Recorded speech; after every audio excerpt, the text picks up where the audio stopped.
नमस्कार, कैसे हैं आप सभी। तो इस बैच के अंदर हम लोग देख रहे थे परसेंटेज, और परसेंटेज का आपका 2 क्लास हुआ है, तो आज बारी है इसके तीसरे क्लास की। एक क्लास और इसका हम लोग करेंगे और यह टॉपिक हमारा जो है वो अच्छे से कंप्लीट हो जाएगा। पीछे के 2 क्लासेस अगर आपने नहीं किया, पीछे का 2 जो है आपका लाइव सेशन चला था, तो अगर आपने उन दोनों क्लासेस को नहीं किया है तो उसको भी जरूर करिएगा। इस वीडियो के डिस्क्रिप्शन में जो है आपको इस बैच का ये प्लेलिस्ट का लिंक आपको दिख जाएगा, यहाँ से जा करके आप जो है उन वीडियोज़ को देख सकते हैं। इसके अलावा जो क्लासेज आप देख रहे हैं उसका पीडीएफ आपको मिल जाएगा मैथ्स वाट का टेलीग्राम के ऊपर, तो सभी लोग टेलीग्राम को जरूर ज्वाइन करिए। इसके अलावा प्ले स्टोर से मैथ्स वाटिका 2.0 इस एप्लीकेशन को डाउनलोड करके आप हमारे साथ जो हमारा पेड बैच चल रहा है उसको भी ज्वाइन कर सकते हैं। इसके अलावा जो क्लासेज आप देख रहे होंगे, यानी जो इस सीरीज में आपका टॉपिक चल रहा होगा, उसका टॉपिक वाइज टेस्ट जो है फ्री में आप लगा सकते हैं मैथ्स वाटिका 2.0 एप्लीकेशन के ऊपर। ठीक है, तो आइए शुरुआत करते हैं।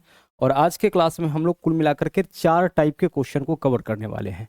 इसमें से पहला टाइप आपका यहाँ पे यह वाला है, और इस तरह का क्वेश्चन जो है एग्जामिनेशन के अंदर खूब देखने को मिलता है। 2026 में भी पूछा जा रहा है लगातार, 25 के अंदर भी पूछा गया है, पीछे भी ऐसा क्वेश्चन जो है बार बार पूछा जाता रहा है। तो अच्छे से कॉन्सेप्ट समझिएगा ताकि आज के बाद इस तरह के क्वेश्चन में आपको दिक्कत ना हो। और जैसा कि हमने आपसे कहा कि कुल मिलाकर के 4 टाइप का क्वेश्चन हम लोग आज के क्लास में क्लियर करेंगे, जिसमें से पहला टाइप, पीछे 18 क्वेश्चन ऑलरेडी हम लोग देख चुके थे। देखिएगा यहाँ पे क्या है, बोला है किसी विद्यार्थी ने परीक्षा में पूर्णांक के 91% प्राप्त किए और 187 अंकों से उत्तीर्ण हुआ। देखिए जो 91%, पहला क्वेश्चन है, समझ लेते हैं अच्छे तरीके से। जो 91% नंबर लाया वह जो है आपका बोला है कि 187 अंकों से उत्तीर्ण हुआ, यानी इसको 187 नंबर जो है वो आपका ज़्यादा आ गया, यानी पास करने के लिए जितना स्कोर तय था उससे जो है इसको क्या हो गया, उससे जो है इसको 187 नंबर ज़्यादा आ गया। आगे बोला है लेकिन जब उसने उसी परीक्षा पूर्णांक के 36% प्राप्त किए, जब यह 36% प्राप्त किया था ना, कितना प्राप्त किया था उसी परीक्षा में, जब यह 36% अंक प्राप्त किया था, तो बोल रहा है कि वह 60.5 अंकों से अनुत्तीर्ण हो गया, यानी कि फेल हो गया। अब इस क्वेश्चन का मतलब समझिए, यहाँ जो क्वेश्चन आपका दे रखा है इसका मतलब समझिए। कई बार व्यक्ति भी चेंज कर देता है कि बोलेगा कि पहला व्यक्ति जो है इतना परसेंट नंबर लाया और वह उसके उत्तीर्णांक से, उत्तीर्णांक बोलते हैं पासिंग मार्क्स को, तो उसके पासिंग मार्क्स से जो है इतना इतना नंबर ज़्यादा लाया। और दूसरा स्टूडेंट जो है 36% नंबर लाया और उसका जो स्कोर है वो उत्तीर्णांक से इतना कम आया। तो यहाँ सवाल यह है कि 91% नंबर जो है वह पासिंग मार्क्स से 187 ज़्यादा है, जबकि 36% मार्क्स जो है वह आपका पासिंग मार्क्स से 60.5 कम है। तो हम एक चीज़ देखेंगे कि इन दोनों मार्क्स में परसेंटेज में अंतर कितना का है, यानी यह वैल्यू जो है इससे परसेंटेज में कितना ज़्यादा है, तो यह वैल्यू जो है इससे परसेंटेज में ज़्यादा कितना, तो 36 में 5 जोड़ेंगे तो आपका, 36 में 5 जोड़ेंगे कितना होगा 41, और 41 में 50 जोड़ेंगे तो आपका यानी कुल मिलाकर के 55। तो परसेंटेज में जो है अंतर कितना का है, 55% का है। ठीक है, 36 से 91 पर जाएंगे तो कितना परसेंट का अंतर, 55% का। और यहाँ अंतर कितना का, तो माइनस से हमें यहाँ तक जाना है, तो अंतर हम जोड़ के निकालेंगे, तो 0.5 इधर है, 0.5 जोड़ लीजिए, बाकी 7 में 0 जोड़ेंगे तो यहाँ 7 हो जाएगा, और 18 में 6 जोड़ेंगे तो 24, यानी मार्क्स में जो अंतर है वह 247.5 का है। आप बोलोगे कि यह कैसे, भाई 60.5 माइनस में है, जब इसमें 60.5 जोड़िएगा तब 0 आएगा, और फिर 0 से 187 ऐड करिएगा तब तो 187 के पास पहुंचिएगा। तो कम में और ज़्यादा में अंतर हम लोग जोड़ के निकालते हैं। तो इन दोनों मार्क्स में दोनों बार जो उसको नंबर आया उसमें परसेंटेज में 55% का अंतर, वास्तव में 247.5 का। तो यहाँ से क्लियर हो गया ना कि यह जो 247.5 नंबर है यह दरअसल कितने परसेंट का मान है, यह 55% का मान है। हमें क्या चाहिए इस क्वेश्चन में, हमें इस क्वेश्चन में चाहिए कि परीक्षा का पूर्णांक ज्ञात कीजिए, यानी टोटल मार्क्स कितना का, यानी 100% का हमें यहाँ पे वैल्यू बताना है, कि फुल मार्क्स यानी कि 100% का मान आप हमको बता दीजिए। अब 100% का मान निकालना है, पॉइंट अगर यहाँ से हटाते हैं तो क्या होगा, 1 0 यहाँ का कैंसिल होगा, क्यों, क्योंकि पॉइंट हटाइएगा तो नीचे में 1 0। अब आगे अगर आप 11 से काटिएगा तो 11 पंचे 55, 11 से इसको काट लीजिए तो 11 दूना 22 हो जाएगा। अब यहाँ 2 बचा 27, 11 दूना 22, 5 बचेगा 55, 11 पंचे 55, और 5 से अगर आप इसको काटते हैं तो 5 दूना 10, 225 दूना कितना हो जाएगा 450, यानी टोटल मार्क्स जो इस एग्जाम में था वह कितना था 450। समझने के लिए इतना करना है, लेकिन आगे से जब भी ऐसा क्वेश्चन आपको दिखे तो क्या करना है, सबसे पहले देखिए परसेंटेज का स्कोर कितना कितना है, 91% और 36%, अंतर कितना का 55% का। परसेंटेज में अंतर कितना का, 55% का। और आगे देख लीजिए 187 अंक और 60.5, इन दोनों में अंतर कितना का, तो इतना अंकों से फेल हो गया, यानी यह नेगेटिव है और यह पॉजिटिव है, इसमें अंतर हम लोग जोड़ के निकाल देंगे। तो इन दोनों को जोड़ेंगे, वह जो वैल्यू आएगा वह 55% के बराबर हो जाएगा। यहाँ से 1% का मान, फिर हम लोग 100% का मान निकाल लेंगे, यही आपका टोटल मार्क्स होगा। सेम कॉन्सेप्ट आप यहाँ पे यूज करिए। देखिए किसी विद्यार्थी ने परीक्षा में 84% अंक प्राप्त किए और 62 अंकों से उत्तीर्ण हुआ। 62 अंकों से उत्तीर्ण हुआ यानी कि उत्तीर्णांक से, उत्तीर्ण होने के लिए जितना स्कोर इसको चाहिए उससे 62 नंबर इसको ज़्यादा आया। लेकिन जब उसने उसी परीक्षा के पूर्णांक का 45% जब नंबर लाया तो वह 35.5 अंकों से फेल हो गया। तो आप एक बात बताइए, इन दोनों स्कोर में अंतर कितना का, तो एक बार नंबर लाया है 62, एक बार 62 नंबर ज़्यादा लाया और एक बार 35.5 नंबर कम लाया। तो इन दोनों नंबर में अंतर कितना का, 5 है तो 5, पॉइंट के सामने पॉइंट, 5 और 2 7, 6 और 3 9, 97.5 का। तो दोनों बार इसके द्वारा जो मार्क्स लाया गया है उसमें अंतर कितना का, 97.5 का। जबकि परसेंटेज में अंतर कितना का, तो यह जो 97.5 है इन दोनों के मार्क्स में अंतर है। परसेंटेज में अंतर कितना का, तो 84 नंबर लाया है। यहाँ पे देखिए 84% एक बार आया था, एक बार 45%, तो अंतर कितना का, 39 का। 45 में 40 जोड़ेंगे तो 84 होगा, 85 होगा। 84 है तो एक कम जोड़ेंगे यानी कि 39, तो यह आपका 39% का मान है। 39 से भाग करिए 1% का मान, हमें चाहिए टोटल मार्क्स यानी 100% का मान, तो हम क्या करेंगे 100 से गुना करेंगे। फिर से पॉइंट हटाएंगे तो एक जीरो कैंसिल होगा, क्योंकि पॉइंट का मतलब क्या होगा, नीचे में एक जीरो। अब आगे 13 से यह दोनों वैल्यू कटेगा, 13 से काटेंगे 13 तिया 39, 13 से काटेंगे 13 सत्ते 91, ये बचेगा 13 पंचे 65, फिर 3 से काटेंगे तो यह आपका 25 हो जाएगा। 25 गुने 10 यानी 250 आपके क्वेश्चन का क्या होगा, 250 आपके क्वेश्चन का सही आंसर हो जाएगा। फिर से इस बात को समझ लेते हैं। जैसे हम आपसे कहे कि एक विद्यार्थी को जो है पासिंग मार्क्स, हम कुछ भी तय कर लेते हैं कि माना कि पासिंग मार्क्स जो है वो हमारा कुछ भी 300 है। अच्छा, एक को जो है पासिंग मार्क्स से 50 नंबर ज़्यादा आता है, मतलब उसको 350 आता होगा। बोला है कि 350 नंबर से, यहाँ बोला है 62 अंकों से उत्तीर्ण हुआ, यानी 62 नंबर ज़्यादा आया, जितना से पास करना चाहिए उससे 62 नंबर ज़्यादा। यहाँ हम मान लिए कि 300 नंबर पासिंग मार्क्स है, 50 नंबर ज़्यादा यानी 350। और फिर दूसरे के बारे में बोले कि दूसरा जो है वह 30 नंबर से फेल हो गया, तो 300 नंबर लाना चाहिए था, वह कितना लाया 270। अब आप बताइए कि दोनों के मार्क्स में अंतर कितना का, 270 350, इसमें अंतर देखिए 30 और 50 80 का। कितना का अंतर आया, 80 का, क्योंकि 270 से 350 जाना है तो 30 जोड़ेंगे फिर 50 जोड़ेंगे। इसका क्या था, इसका 50 ज़्यादा है, इसका क्या है, इसका 30 कम है। तो दोनों के अंतर में कैसे निकालेंगे, दोनों के मार्क्स में अंतर कैसे निकालेंगे, जोड़ करके। ठीक है, परसेंटेज में अंतर कैसे, तो परसेंटेज में अंतर तो सीधे हम लोग निकाल लेंगे, दोनों परसेंटेज वाले वैल्यू को घटाएंगे तो परसेंटेज अंदर हमें दिख जाएगा। ठीक है, अगला क्वेश्चन देखिए, एक और ऐसा कर लेते हैं। यदि राम को 30% अंक मिला और वह 15 अंकों से फेल हो गया। ज़्यादा क्लियर इस क्वेश्चन को समझ पाइएगा। राम को 30% अंक मिला और वह 15 अंकों से फेल हो गया, और मोहन को 40% अंक मिला किंतु उत्तीर्णांक से 35 अंक अधिक। दोनों के मार्क्स में अंतर बताइए।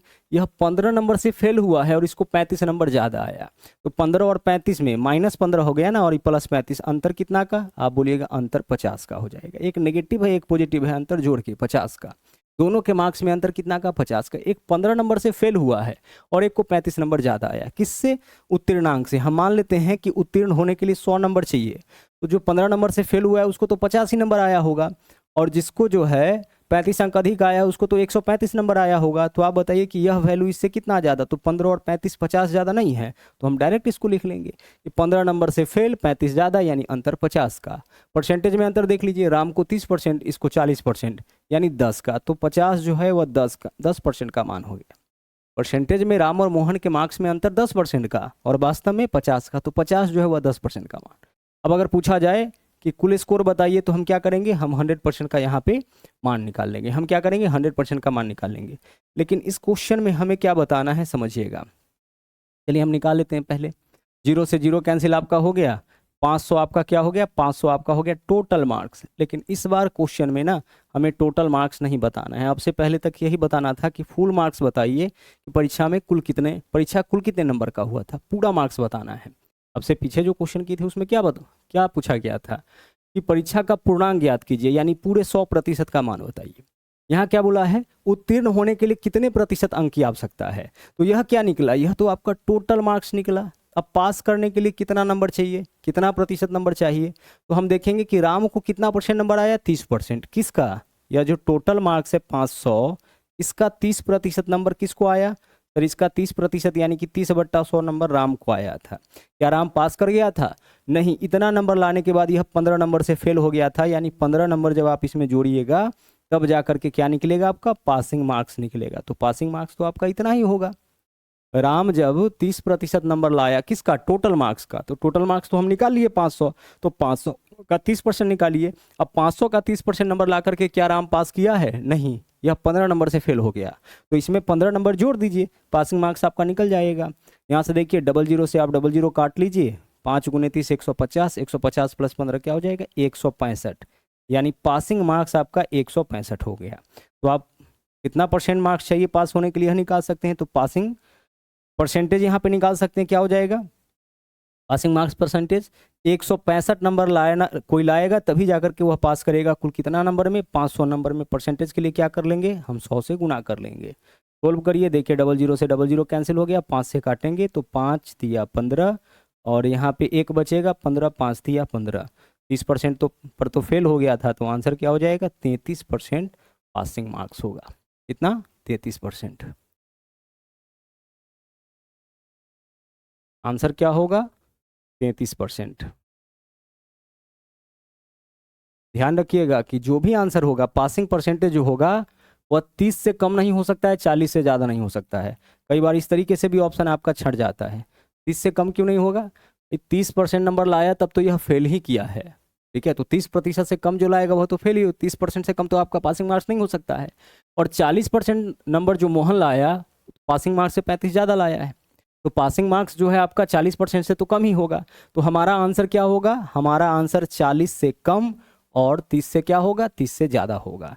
दो ऑप्शन के चांसेज है, विकल्प सी का और विकल्प डी का, इन्हीं दोनों में से कोई आपका आंसर हो सकता है।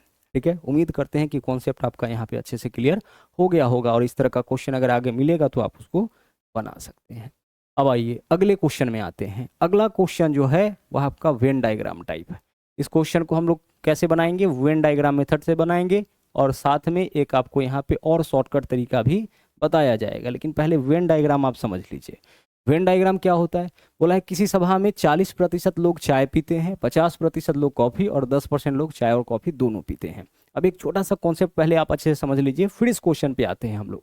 हम मान लेते हैं कि कहीं पे किसी मीटिंग में लोगों से पूछे कि भाई चाय कितना लोग पिएगा, तो चाय पीने वालों में कुल मिलाकर के जो है, यहाँ समझिएगा, हम टोटल यहाँ देख लेते हैं कि टोटल जो है ना, टोटल यहाँ पे व्यक्ति का संख्या था आपका 50। टोटल कितना व्यक्ति है, 50 व्यक्ति है। 50 व्यक्ति उपस्थित है किसी सभा में, किसी मीटिंग में, टोटल 50 व्यक्ति है। जब हमने चाय का पूछा तो कुल मिलाकर के 30 व्यक्ति बोले कि 30 व्यक्ति ने चाय का ऑर्डर लगाया, और जब कॉफ़ी के बारे में पूछा गया तो कॉफ़ी के लिए जो है 25 व्यक्ति ने ऑर्डर लगाया। 25 व्यक्ति बोला कि हम कॉफ़ी पियेंगे। अब जरा गौर से आप इस चीज़ को देखिए, बहुत ही ध्यान से समझिएगा। यह कॉन्सेप्ट समझ गए, आपका वेन डायग्राम पूरा का पूरा खत्म हो जाएगा। और वेन डायग्राम परसेंटेज में तो पूछा ही जाता है, रीजनिंग के अंदर पूरा का पूरा एक टॉपिक है वेन डायग्राम, और इसके अलावा रीजनिंग के कई सारे टॉपिक है जो वेन डायग्राम की मदद से बनते हैं, जैसे सिलॉक्स, इसके अलावा भी कई सारे टॉपिक है। ठीक है, तो बहुत इंपॉर्टेंट करिए है, और सब कुछ इसी बात पर निर्भर है। अगर आप इसको अच्छे से समझ गए तो वेन डायग्राम भी आपका अच्छे से क्लियर हो जाएगा। हम क्या माने यहाँ पे, हम माने कि किसी सभा में, किसी मीटिंग में 50 व्यक्ति है। ठीक है, अब इस 50 व्यक्ति में से जब चाय के लिए हमने पूछा तो कितना व्यक्ति बोला, 30 व्यक्ति बोला कि हम चाय पियेंगे, और कॉफ़ी पीने के लिए 25 व्यक्ति बोला कि हम कॉफ़ी पियेंगे। अब जब टोटल ऑर्डर काउंट किया गया चाय और कॉफ़ी, तो 30 और 25 कितना आ गया, 55। भाई टोटल ऑर्डर 55 आ गया, और व्यक्ति कितना है, व्यक्ति 50 है। मामला क्या है भाई, ऑर्डर का संख्या तो आपका 50 ही होना चाहिए था, व्यक्ति की संख्या के बराबर ही होना चाहिए था, यह ज़्यादा कैसे हो गया। तो आप बोलोगे कि सर ज़्यादा इसलिए हो गया क्योंकि इसमें कुछ वैसा भी व्यक्ति होगा जो चाय और कॉफ़ी दोनों का ऑर्डर कर दिया होगा, जो चाय में भी यस किया होगा, जो कॉफ़ी में भी यस किया होगा, वैसे ही व्यक्ति को पकड़ना है। तो कैसे पकड़ोगे, तो आप बोलोगे कि सर ऑर्डर आ गया टोटल 55 और व्यक्ति मात्र 50 ही है, इसमें से इसको घटा लीजिए, बचा कितना, 5, यानी 5 ऐसा व्यक्ति होगा जो चाय भी पीता होगा और कॉफ़ी भी पीता होगा। है ना। पांच ऐसा व्यक्ति होगा जो चाय भी पीता होगा और कॉफी भी पीता होगा। अब इस दोनों के मदद से, इसको छोड़िए, अगर इस दोनों के मदद से अगर हमें निकालना होगा कि व्यक्तियों का संख्या कितना, तो कैसे निकालेंगे, तो 30 चाय पीने वाला, 25 कॉफी पीने वाला, और इसमें से घटा लेंगे दोनों पीने वाला। क्यों दोनों पीने वाला घटाएंगे, क्योंकि यह 5 का गिनती यहाँ भी हुआ है, यहाँ भी हुआ है, दोनों जगह हाथ खड़ा किया है, चाय में भी कॉफी में भी। तो वह 5 यहाँ भी है और वही 5 यहाँ भी आ गया, तो एक जगह हटा लेंगे। तो 30 और 25, 55 में से 5 घटाइएगा, देखिए टोटल व्यक्ति का संख्या निकल गया। हाँ सर निकल गया। अगर इतना कॉन्सेप्ट आपका अच्छे से क्लियर है तो फिर आगे इस पर आधारित कोई क्वेश्चन आप आराम से बना सकते हैं। ठीक है, अब चलते हैं और इस क्वेश्चन को सोल्व करते हैं। देखिए बोला है किसी सभा में 40% लोग चाय पीते हैं, 10% कॉफ़ी, 50% कॉफ़ी और 10% दोनों। तो एक वेन डायग्राम हमारा हो गया चाय के लिए, ठीक है, और दूसरा वेन डायग्राम जो हो गया हमारा रेड वाला, यह कॉफ़ी के लिए। इतना समझ रहे हैं आप, एक चाय का है और एक कॉफ़ी का है। इधर वाला किसके लिए है सर, इधर वाला चाय के लिए है और इधर वाला कॉफ़ी के लिए। अब वेन डायग्राम के क्वेश्चन को सोल्व करने का ना सबसे बेस्ट तरीका होता है कि आप अंतिम से क्वेश्चन को पढ़िए, यानी सबसे लास्ट में डाटा देखिए क्या है, नंबर को तो देखना है, 10% है सबसे लास्ट में। तो 10% क्या है, चाय और कॉफी दोनों पीने वाला, यानी यह 10% कहाँ रहेगा, यहाँ पे रहेगा। परसेंटेज अंडरस्टूड है, समझिएगा, यह सब परसेंटेज के फॉर्म में है। 10% कहाँ रहेगा, बोला है 10% चाय और कॉफ़ी दोनों पिएगा, तो 10 हमारा जो है यहाँ पे रहेगा। ठीक है, चाय और कॉफ़ी दोनों में रहेगा। क्लियर। अब चलिए, अब पीछे से यहाँ देखिए 50% कॉफ़ी, कॉफ़ी में कितना 50%। तो आप बताइए कि कॉफ़ी के अंदर यानी रेड वाला सर्किल में 50% होना चाहिए, तो रेड में पहले से तो 10 है, तो अब कितना लिखेंगे 50 - 10 यानी कि 40। क्योंकि अगर आप यहाँ 50 लिख दिए गलती से तो फिर आपका कॉफ़ी पीने वाला का संख्या 50, ये 10 भी तो हो जाएगा। हम क्या बोले हैं, कॉफ़ी पीने वाला, तो कॉफ़ी पीने वाला का संख्या तो 60 हो जाएगा। यानी हमें क्या करना पड़ेगा, यहाँ पे हमें यहाँ पे जो 10 इधर पहले से है रेड वाले में उसको हटा लेना पड़ेगा, यानी कि 40 लोग आपका क्या होगा, कॉफ़ी पीने वाला। आगे चलिए, फिर क्या बोला है, यह है 40% लोग चाय पीते हैं, तो चाय में 40, तो ब्लैक वाला में 40 होना चाहिए, 10 पहले से है, तो अब कितना लिखेंगे हम, सिर्फ हम 30 लिखेंगे, 30 हो गया। अब इसका मतलब नहीं समझे सर, अच्छे से समझाते हैं। आइए, अगर आपसे पूछ दिया जाए इस क्वेश्चन में, क्या पूछ दिया जाए कि भाई आप चाय पीने वाला का संख्या बताइए, तो 30 और 10 कितना हो जाएगा 40%। कॉफ़ी पीने वाला का संख्या बताइए, तो 40 और 10 कितना हो जाएगा 50%। और अगर आपसे पूछा जाए केवल चाय पीने वाला तो 30, चाय पीने वाला तो 40, केवल कॉफ़ी पीने वाला 40, कॉफ़ी पीने वाला 50। समझ पा रहे हैं, छोटा भाषा का अंतर है लेकिन बहुत इंपॉर्टेंट बात। कॉफ़ी पीने वाला 40, केवल कॉफ़ी पीने वाला तो 50, लेकिन केवल कॉफ़ी पीने वाला तो 40, क्योंकि 10 ऐसा है जो कॉफ़ी तो पिएगा लेकिन वह चाय भी पीता है।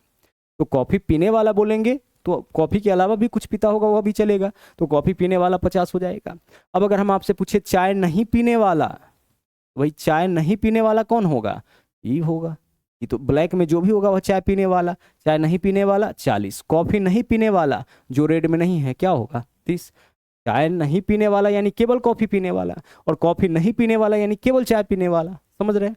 चलिए अब इस क्वेश्चन में देखिए क्या बोला है, कितने प्रतिशत ना तो चाय पीते हैं ना ही कॉफ़ी। तो आप बताइए कि चाय और कॉफ़ी पीने वाले का संख्या कितना हो गया सर, 30, 10 40 और 40 80।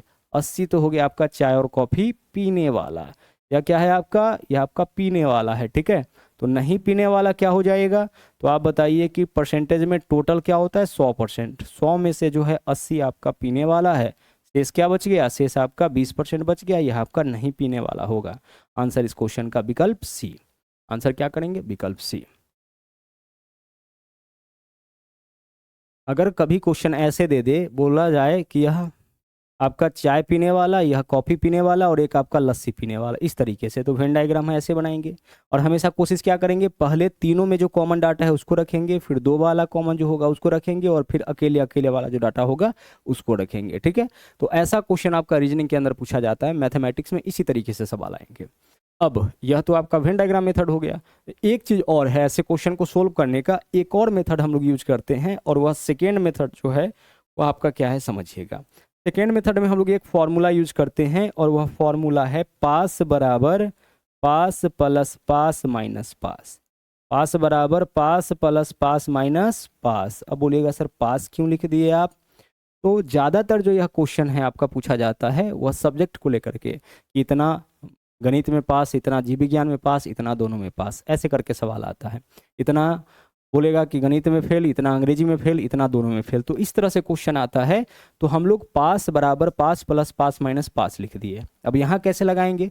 तो पास का कहने का मतलब यहाँ जो चाय में पास होगा यानी चाय पीने वाला, दूसरा पास यानी जो कॉफी में पास होगा, और माइनस कौन करेंगे? जो दोनों में पास होगा यानी जो दोनों पीने वाला होगा।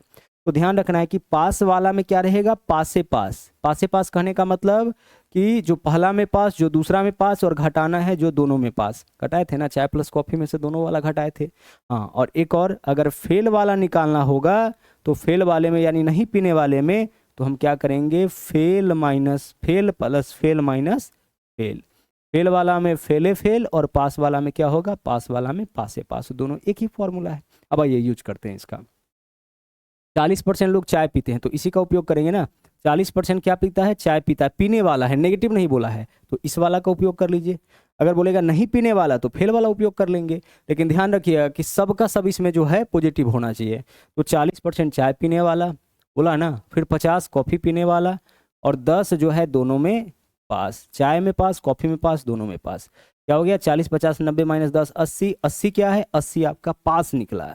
यानी दोनों पीने वाला कितना? 80। तो नहीं पीने वाला बता दीजिए। सर नहीं पीने वाला यहाँ से भी आ जाएगा 20%। पीने वाला आपका 80 है तो नहीं पीने वाला क्या होगा?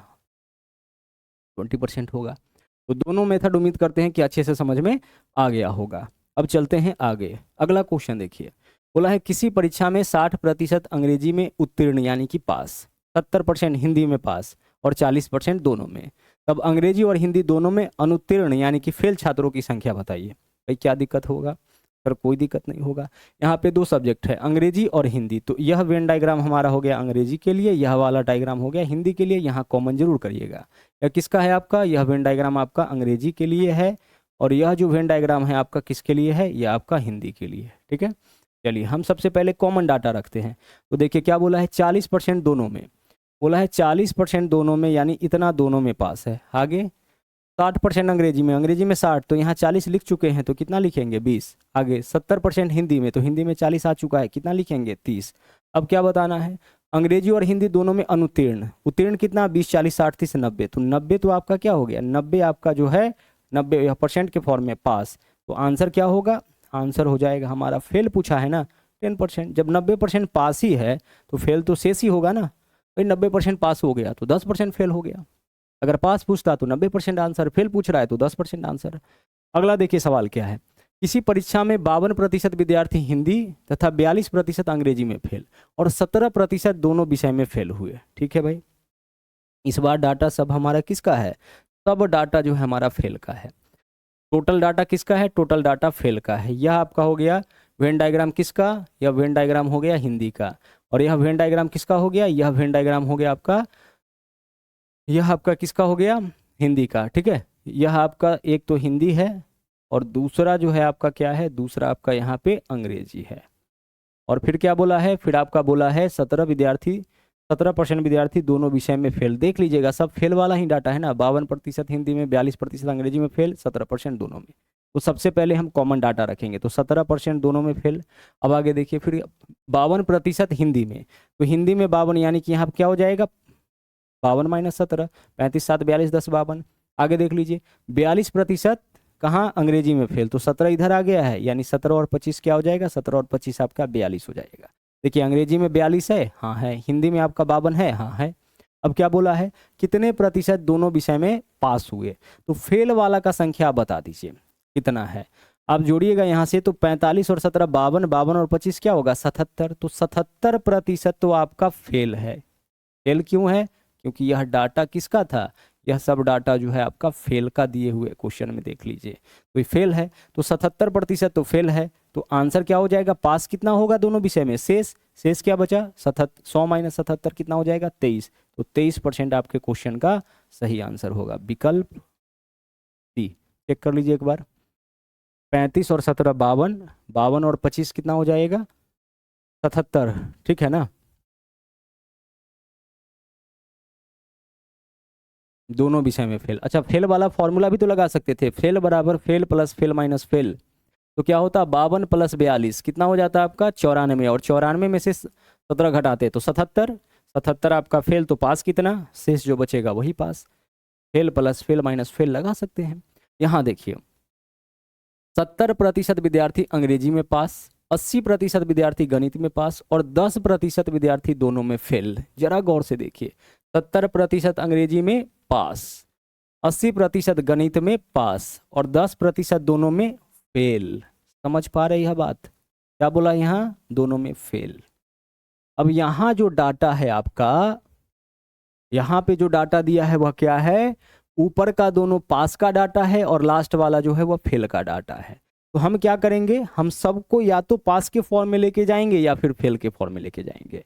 तो ऐसा करते हैं, पास के फॉर्म में ही ले जाते हैं। तो हम यह निकाल लेते हैं कि पास कितना। तो आप बताइए यहाँ पे क्या बोला है, 70% अंग्रेजी में, यहाँ पे चलिए तो बोला क्या क्वेश्चन में, दोनों विषय में 144 विद्यार्थी पास हुए। हम फेल निकाल लेते हैं यहाँ पे, फेल कितना।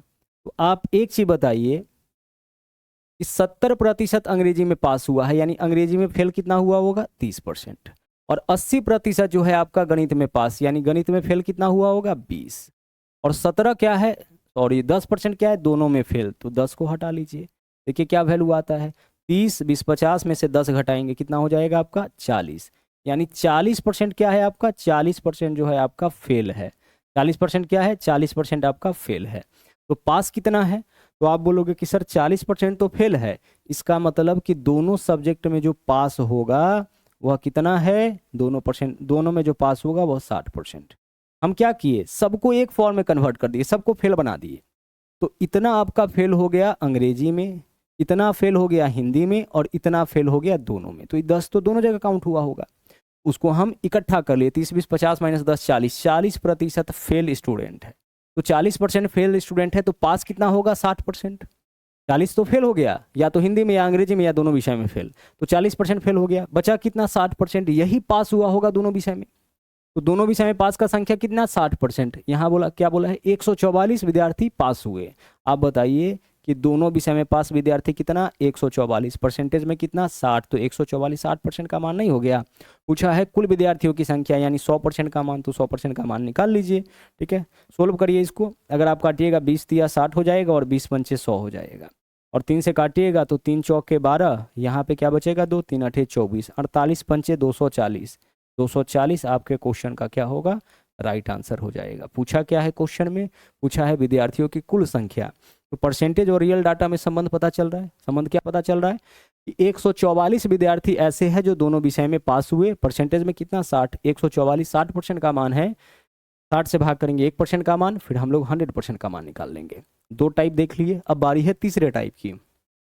यहाँ देखिए तीसरा टाइप में क्या है मामला, बोला है चीनी के मूल्य में 40% वृद्धि होने के कारण कोई आदमी 600 रुपए में 6 किलोग्राम कम चीनी खरीद पाता है, तो चीनी का प्रति किलोग्राम बढ़ा हुआ कीमत बताइए। अब चीनी वाला जो क्वेश्चन है 3 टाइप से पूछा जाता है। एक तो बोलेगा कि चीनी का कीमत 10% बढ़ गया, खपत में कितना का कमी करे कि उस पर होने वाला खर्च पहले जितना रहे, एक टाइप। दूसरा बोलेगा चीनी की कीमत में 60% की वृद्धि, तो खपत में 20% की वृद्धि हो गई, तो खर्च पर प्रभाव आप बताइए। और तीसरा यह टाइप है। तो चीनी वाला ही क्वेश्चन तीनों अलग अलग टाइप का है, चीनी के कंजप्शन पर ही आधारित है, लेकिन अलग अलग टाइप है। यहाँ मामला क्या है, पीछे का दोनों टाइप आप ऑलरेडी देख चुके हैं पिछले क्लास में। यहाँ बोला है कि मूल्य में 40% वृद्धि होने के कारण कोई आदमी 600 रुपया में 6 किलोग्राम कम चीनी खरीद पाता है। यानी 600 रुपया जब यह लेके जाता था ना पहले, तो जितना चीनी खरीद के लाता था, अब उससे यह 40% कम चीनी ला रहा है। उससे जो है अब 6 किलोग्राम, पहले जितना खरीद के लाता था अब उससे कितना कम ला रहा है, उससे 6 किलोग्राम कम खरीद के ला रहा है। अगर 600 रुपया में पहले x किलोग्राम लाता था, तो अब x माइनस 6 किलोग्राम ला रहा है। पहले 600 रुपया में अगर 10 किलोग्राम लाता था, तो अब 10 माइनस 6 किलोग्राम ला रहा है। ऐसा क्यों, क्योंकि चीनी का कीमत बढ़ गया, तो अब 600 रुपया ही लेकर के जा रहे हैं, तो पहले से तो कम मिलेगा। अब हमें क्या बताना है कि चीनी का प्रति किलोग्राम बढ़ा हुआ मूल्य, तो प्रति किलोग्राम बढ़ा हुआ मूल्य मतलब प्रेजेंट मूल्य हमें बताना है, वर्तमान मूल्य बताना है। और वर्तमान मूल्य निकालने का शॉर्टकट तरीका क्या है कि आप देखिए कि कितना रुपया लेके गया है 600 रुपया, मूल्य में कितना का वृद्धि हुआ है 40% का, तो 40% का वृद्धि हुआ, तो 40% इसको ज्यादा लेके जाना चाहिए था ना कीमत। आपका कीमत जितना बढ़ गया, जितना परसेंट बढ़ गया, उतना रुपया तो ज़्यादा लेके इसको जाना चाहिए था। उतना रुपया ज़्यादा लेके जाता तब जो ये 6 किलोग्राम इसको चीनी कम मिला है वह 6 किलोग्राम चीनी मिलता इसको। यानी 600 गुना 40% बट्टा क्या करेंगे, 6 करेंगे। फिर से समझिए इस बात को, चीनी का रेट क्या है, 40% बढ़ गया, तो 40% बढ़ गया तो इसका 40% ज्यादा पैसा लेके जाना पड़ेगा, यानी इसका 40% और लेके जाता तब इसको जो ये 6 किलोग्राम नहीं मिला है वो 6 किलोग्राम मिल जाता। तो 600 का 40% जो है यही कीमत होगा किसका, 6 किलोग्राम का। नहीं समझे तो आप ऐसे कर सकते हैं, जितना रुपया लेके जाता है उसको लिखिए और जितने परसेंट का वृद्धि या कमी होगा उससे गुना कर लीजिए। यानी रुपया गुने परसेंटेज दिमाग में फिक्स कर लीजिए। क्या करना है, रुपया गुने परसेंटेज, रुपया गुने परसेंटेज। कुछ समझ में ना आए तो रुपया गुने परसेंटेज और नीचे में जितना किलोग्राम कम या ज़्यादा खरीदेगा, इससे हमेशा वर्तमान कीमत निकलेगा। अगर मूल्य बढ़ा है तो बढ़ा हुआ कीमत और घटा है तो घटा हुआ कीमत। ठीक है। अब परसेंटेज का मतलब क्या होता है, 2 जीरो होता है तो 2 जीरो से 2 जीरो कैंसिल। अरे परसेंटेज का मतलब नीचे में डबल जीरो होता है ना, नीचे में 100 होगा। अब 6 से 6 कट गया, क्या बच गया आपके पास, 40। यानी जो आपका चीनी का रेट है, वर्तमान कीमत है, वह क्या है, 40 रुपया प्रति केजी है। ठीक है। चीनी का यह कैसा कीमत निकला, बढ़ा हुआ मूल्य निकला। अगर मूल्य बढ़ा है तो बढ़ा हुआ कीमत, अगर मूल्य घटता तो घटा हुआ कीमत। ठीक है। बढ़ा हुआ कीमत, घटा हुआ कीमत, वर्तमान कीमत सब एक ही बात है। मूल्य बढ़ेगा तो बढ़ा हुआ कीमत, मूल्य घटेगा तो घटा हुआ कीमत, यही क्या होगा, यही वर्तमान कीमत होगा। पेट्रोल का रेट बढ़ गया तो बढ़ा हुआ कीमत मतलब वर्तमान कीमत, पेट्रोल का रेट घट गया तो घटा हुआ कीमत मतलब वर्तमान कीमत। अब देखिए सवाल अब ऐसे भी पूछ देता है उल्टा। जैसे यहाँ देखिए, चीनी के मूल्य में 20% कमी होने पर कोई उपभोक्ता 120 में 3 किलोग्राम अधिक चीनी खरीद सकता है, तो चीनी का प्रारंभिक मूल्य बताइए। अब यहाँ हम सबसे पहले वर्तमान कीमत निकालेंगे कि भाई 120 रुपया में क्या हुआ है, यहाँ पे 20% रेट घट गया है, यानी इसका 20% जो है, इसका 20% आपका क्या हो रहा है, चीनी के मूल्य में कमी हो गया है। तो रुपया गुने परसेंटेज कर दिए और कितना अधिक खरीद पा रहा है इस बार, चूंकि इतना रेट घट गया है तो इसी रेट में अब 3 किलो ज्यादा मिल रहा है। 120 का 20% घटाइए, जो भी वैल्यू आएगा उसमें 3 किलो क्या मिल रहा है ज्यादा, तो 3 किलो का यह कीमत। रुपया गुने परसेंटेज बट्टा जितना अधिक या कम खरीदेगा उसको लिखेंगे। अब देखिए परसेंटेज से क्या होगा, डबल जीरो कैंसिल, 3 से काटेंगे, 3 चौके 12, 4 दूना 8। काम हमारा खत्म नहीं हुआ है। क्यों खत्म नहीं हुआ है, क्योंकि यह तो निकला है आपका वर्तमान कीमत। हमेशा यह कैसा कीमत, यह आपका वर्तमान मूल्य निकला। मूल्य बढ़ा है तो बढ़ा हुआ मूल्य, मूल्य घटा है तो घटा हुआ मूल्य, यह आपका यहाँ से निकलता है।